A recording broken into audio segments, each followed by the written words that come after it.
Title of this video is Continuous Reassurances, and I titled it that way for a reason, because the mind was never privy to conversations that the soul had with God pre-earth incarnation. What do I mean by that? Well, before the soul incarnated in physical form, the soul was privy to conversations that the universe had with it, meaning you're going to be shown everything you're going to go through when you incarnate on earth. So the soul already knows what's going to happen.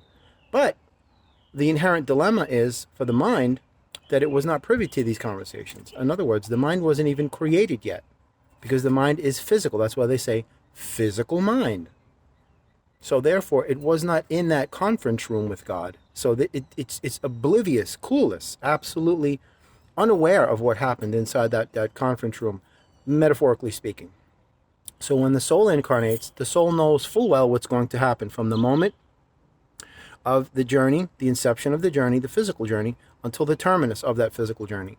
But the mind is clueless. The mind is like, what's going on? I understand this. Because you understand something about the mind. The mind is a child. It's a low vibrational element of the physical that belongs to this earth. That's why they say physical mind. It's not referred to as a metaphysical mind. And that's why this system controls it fully and completely, totally. Because it's a child. Because you understand, this system, the system are the parents to the mind. Because all the mind knows is the system. And what it sees and can detect, it always relies on its 5 physical senses. Because those are physical senses. Your nerves, your eyesight, your hearing. These are physical. But the energies behind them are metaphysical. So you have to understand the inherent conundrum and the dilemma that is being faced by the physical mind, that when these experiences pop up, it freaks out. It goes into panic mode. So what is it going to embrace? It's only going to embrace the only thing that it has ever known, and that's the system. So especially in times of economic hardships, or perhaps your finances are being threatened, what is the mind going to do? It's going to go in default negative setting panic mode and just instantly revert to that infantile mentality where it's going to clutch to this system even harder and deeper and stronger. It won't let go because all it knows is this. You are my parents. All I've known are you. I don't want to let go because I'm too afraid. I don't know anything else. I don't know what's happening. I don't know what's going on. I can't understand it. I can't explain it. I can't figure it out. You know, I cannot resolve this thing on my own. I need help. Dependency, not even codependency, soul dependency, SOLE. And all the while, the soul is just chilling. It's like, listen, anytime you're ready, man, you want to freak out and have your crazy, nutsy panic session and have a nervous breakdown and go absolutely bonkers, you can come to right here and establish a connection to the higher self. You know? Because you understand, this is just nothing but an illusion, you know? A very enchanting illusion. But it's just that, an illusion. And Source is like, well, anytime you're ready, let me know, because when you're done freaking out and losing your mind, just connect to the higher self, and we will show you a better way. That's why the mind doesn't have faith, trust, hope, or belief in Source, because it can't see it. The soul, it's indubitable, it's unquestionable, without question. It's a given that it's already there. So it's not even an inkling of a thought of a contemplation that somebody would even say something like that, because it's already a done deal. As far as the soul having faith, trust, hope, belief, and absolute unwavering knowing, and the certainty that Source is the all of all. Do you see what I'm going with this? You see what I'm trying to say? How your mind goes into, oh my God, we're not going to have the money. Panic, go nuts, crazy. We're going to lose it. We're going to be in the street. You start instantly reverting to a negative default setting where you instantaneously begin envisioning worst case scenario situations, outcomes, conclusions, endings, disasters, cataclysms, catastrophe. We're not going to make it. We're going to be poor. It's always the worst of the worst of the worst. That is the programming of the mind. Because all you have ever been connected to with the mind is that system, that matrix, and that matrix is satanic. They're not going to offer you anything of a high vibrational nature. They won't. They can't, and they will not. All they're going to offer you is panic and fear, anguish, doubt, uncertainty, worry, negativity, apathy, stoicism, violence, conflict, division, war, chaos, confusion, racism, hatred, bigotry, prejudice, on and on and on and on and on and on. And you wonder why the mind panics and goes into crazy default setting whenever there's a fluctuation in your finances. Because you are solely dependent on this system. You are addicted to them, programmed to be permanently addicted to negativity in all of its facets, functions, incarnations, and its forms in this physical. The mind has no faith in anything except the system. It is not loyal to anything but that satanic matrix. It is not dedicated, devoted, or committed to anything but that satanic matrix. And it is up to you to awaken your mind to say, yo, enough is enough. I've had it. We're done. Let's go. Disconnect your mind from the system and allow it to see there's something exponentially incredible, because the satanic matrix isn't going to offer you anything, just darkness, chaos, and illusions. That's why they control you with money. Years ago, it was salt that they bartered with, and then it was gold. Now it's money. Then it'll be digital currency. And that's when it's going to go into, just absolute, I don't even know how to say it. It's going to go into a totalitarianism, is what military dictatorship. These are totalitarian oligarchs with delusions of grandeur and total global domination.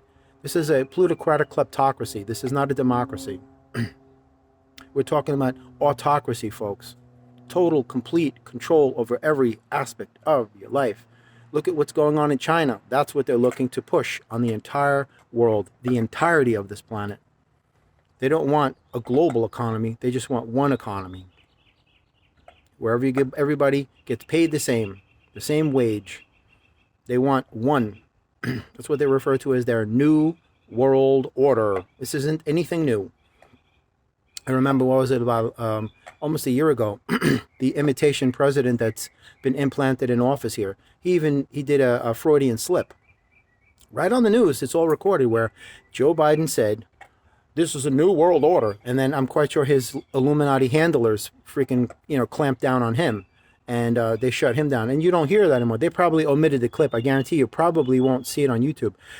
George H.W. Bush, the father, many years ago, I think it was like in the 80s, he did a speech right in the camera. I think he did it in the Oval Office. This is a new world order. We have to have a new world order. You can't find that anymore. They admitted that too. Of course they did. It doesn't work in their favor, because the truth never does, and it never will.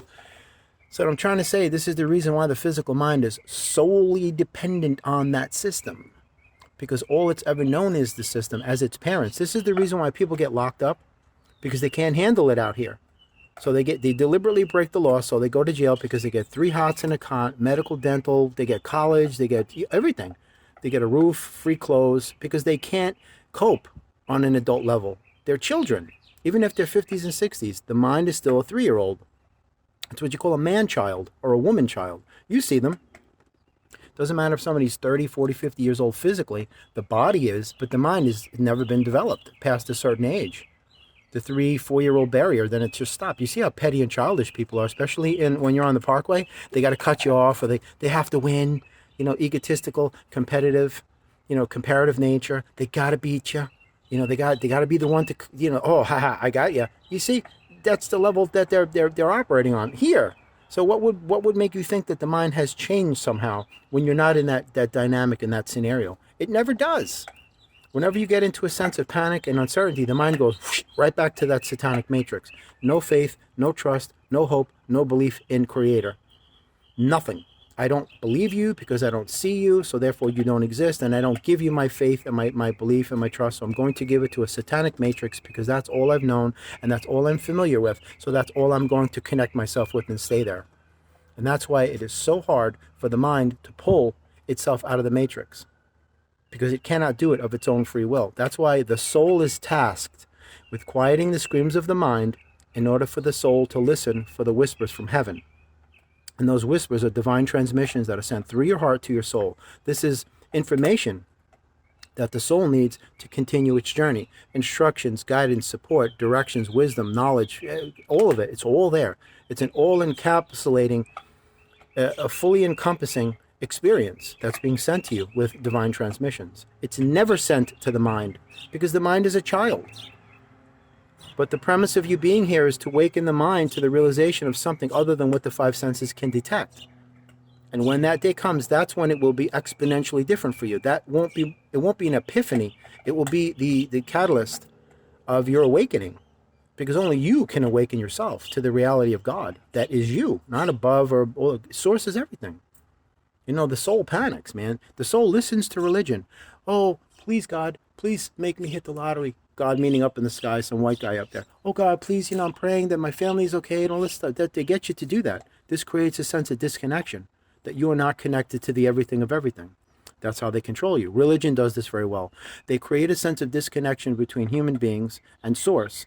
And they come in and say, we're the only way that you can connect to God, through Jesus, through our church. And of course, they build a bridge between man and God, and they place many toll booths on the way, because it's always about money. When is it ever not? Your connection to source was never contingent upon anything in the physical. Your connection to source was never established in the physical. Your connection to source was created from the inception of your soul. So you are source. You are neither above source nor below source. You are source. You are of source. So there's no disconnection. God does not live up in the sky. God is the sky and everything else. Even though you think these things are intangible or inanimate, no. There's no such thing as intangible and inanimate. Just because the five senses can't see it doesn't mean it isn't there. I always use the wind as an example, again and again. But anyway, this video is a reminder to you why the brain panics. Oh my God, we're gonna die. Everybody freak out and lose your mind. Lose your mind? You never had it to begin with, because it's been owned by that satanic matrix since day one.